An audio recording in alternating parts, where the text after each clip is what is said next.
Welcome to today's episode of Catholicity with Mr. Nerino at Home for Monday, the 27th of April, 2020. I'm very privileged to be joined by two teachers from Sacred Heart School in Sioux Lookout and two fantastic members of our district pastoral teams. Welcome. Who have we got here today? Good afternoon. My name's Doug Carroll. I'm one of the itinerant teachers at Sacred Heart. Right now, my role with the online learning is the Catholicity teacher. So I am teaching the K-4 classes at Sacred Heart School. My name is Michelizzi, and I'm a grade 1-2 teacher at Sacred Heart. Well, thanks both of you for being with us today. We are actually pre-recording this on a Saturday, so especially thank you for taking time out of your weekend to give us a little bit of an insight as to how things are going at the school level, on the front lines, as it were. I'm interested in finding out from you guys especially, because we obviously have an opportunity quite frequently to touch base with one another, how you're implementing Christian living, the program of Christian living during this time of distance learning. Good question.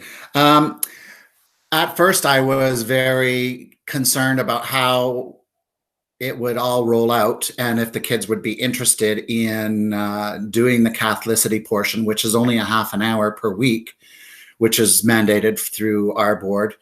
But the feedback from the kids has been overwhelming.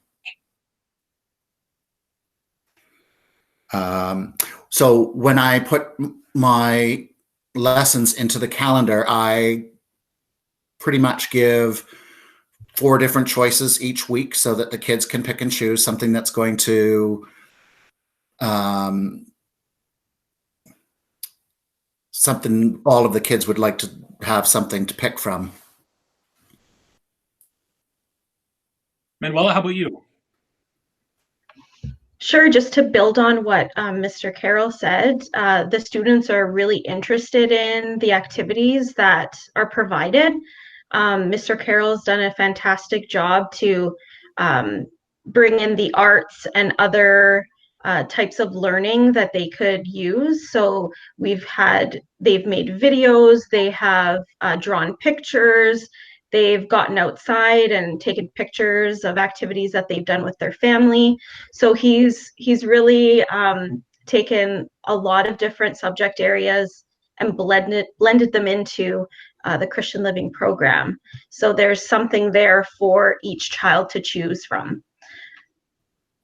I really admire the opportunity that you're giving for that differentiation in a time like this, where it's very easy just to say, well, here's an Easter activity and color that and write something, and that's really commendable. But I guess the big question is, how are you encouraging all of these kids and the whole community of teachers, parents, all the stakeholders to stay rooted in these uncertain times? Because things change every day. How are you anchoring those people in your community? Well, I think that overall, our students have really been wanting that connection. I'm thinking that a lot of people are beginning to feel isolated. We know that the students are really missing coming to school and seeing our faces. And just having that time together on our 1-hour Google Meets, the students are so happy. They are connected with each other. They are encouraged to share with one another, and they're craving that connection. So I think not necessarily building it, but fostering it. So we are, encouraging them to continue that connection that they had in the classroom, even though we're not physically in the classroom. And this sort of started in a very interesting time in our liturgical calendar too. So it's the very special time of Easter. And we sort of jumped on that and said, this is a time of hope. This is a time of when we all need to come together to share in that great news. And so we've sort of run with that idea that, you know, we're not really in the best time right now in our society, but good things can come of it. Absolutely. I think about that frequently, the transition from Lent to Easter, how significant that was in our process through the continuation of learning. You know, we're feeling like we have to self-reflect through Lent, and we have to be really aware of where our shortcomings are, and then there's this rebirth. And I commend all classroom teachers in our district, but especially those who are taking the time to meet with me and discuss, as you're doing today, how much of a rebirth there is in these uncertain times and in this time of necessity. It's, here's what we need to do, and here's the Catholicity that we need to spread, and you make it happen, and it's amazing. Mr. Carroll, did you have anything that you wanted to add to the community? Yeah, a lot of the activities that I'm planning, or at least some of the activities, are very much family based. So all of the whole family pitches in and creates and shares together. So the Earth Day walk, when they went and then they came back and they created beautiful pictures. We had a lot of paper mache globes globes made. We had plasticine builds. I did one lesson on God's animals, and all the kids listed as many animals that they could think of, and then drew their favorite animal. The prayer table, the Easter prayer table, was a hit. The kids loved it, and I had so many different pictures, feedback, and that's the nice thing. I'm working through the seesaw component in the primary and the Google Class, or the Google Classroom for the juniors, and I'm getting feedback from both ends. And that's another testament to the resiliency of an itinerant teacher who's kind of got to take both of these different environments and get the same type of content out to different groups of people. So very, very thankful for that.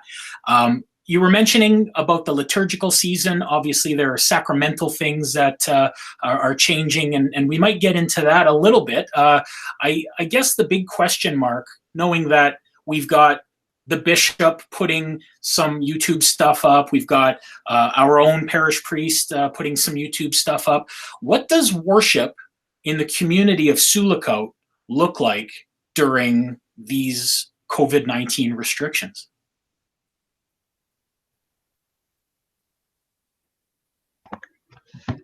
It's a very unusual time. I don't remember in my lifetime not being able to go to church for any specific reason.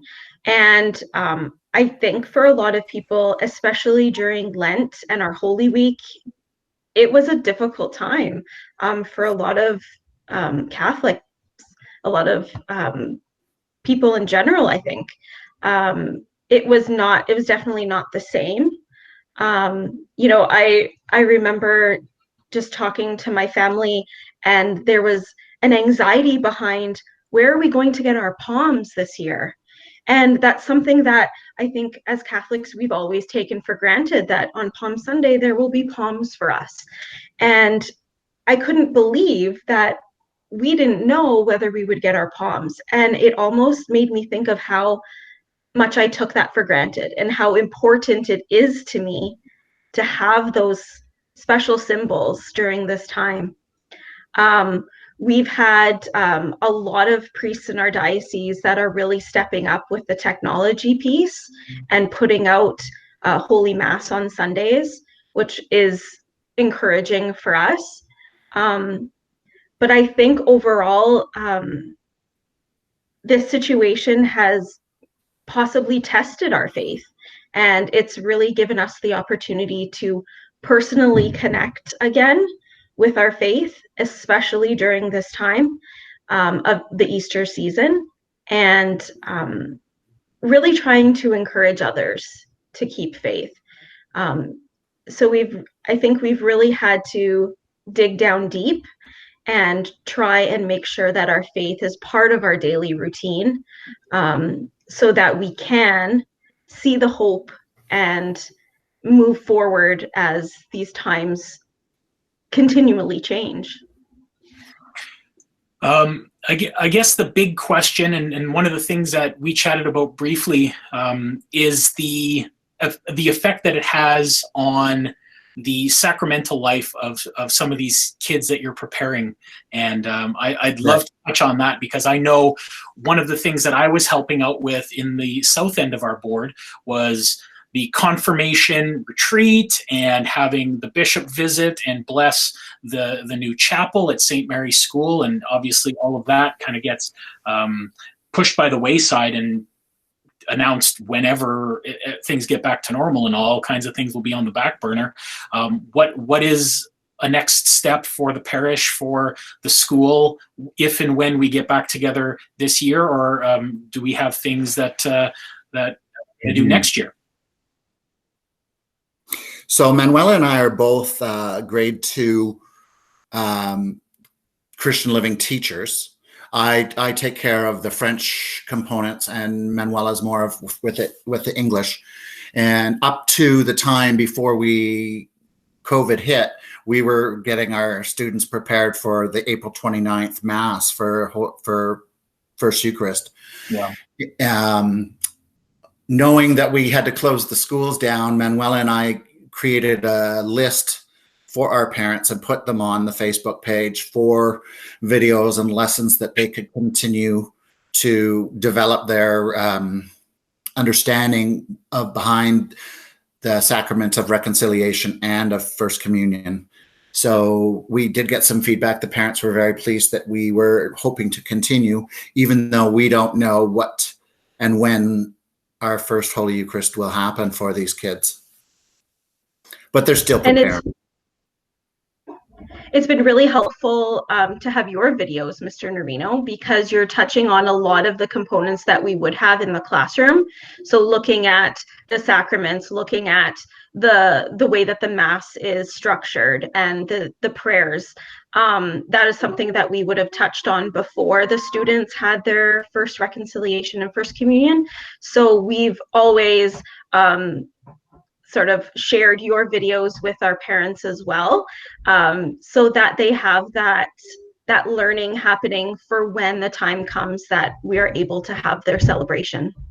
Well, I appreciate that. Thank you very much. I want everybody to know that we're having a very off-the-cuff-ish conversation. We did have some points that you put together, and I would be remiss if I didn't take an opportunity to, unless you were planning on touching on the last point, I want to read it verbatim, because I think that going forward, still with the uncertainty, with a flexible date in our brains of when we may be able to go back, we need to remember this.